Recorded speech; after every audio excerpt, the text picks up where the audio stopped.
Practice reading for beginners. Digraphs and sentences.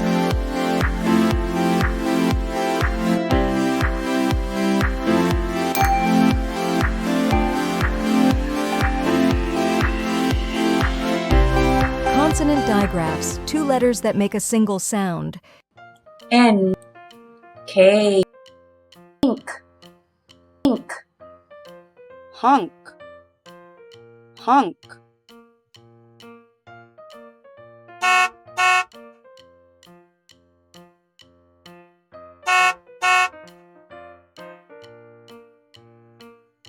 bunk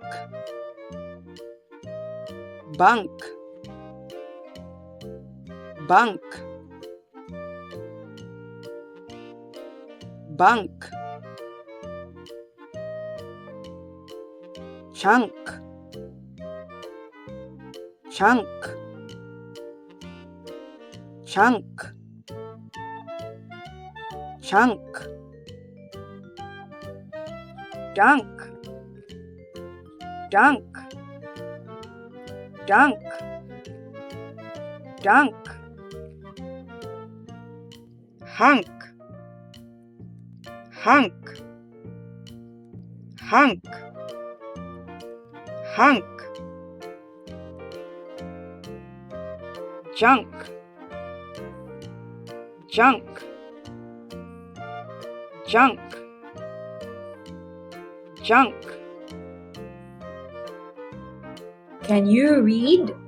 The duck dunks in the pond. The duck dunks in the pond.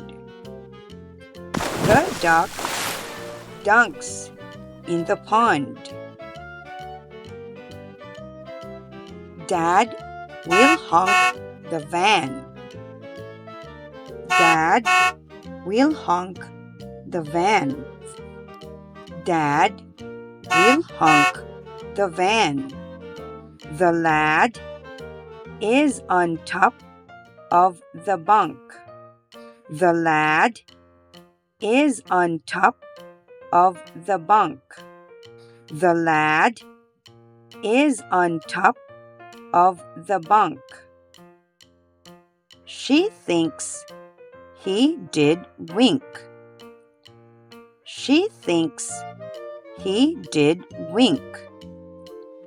She thinks he did wink. Thank you for learning with us. For more free lessons, subscribe, like, and share this video. And for free printable worksheet, visit our Facebook page at iCantutorial Services.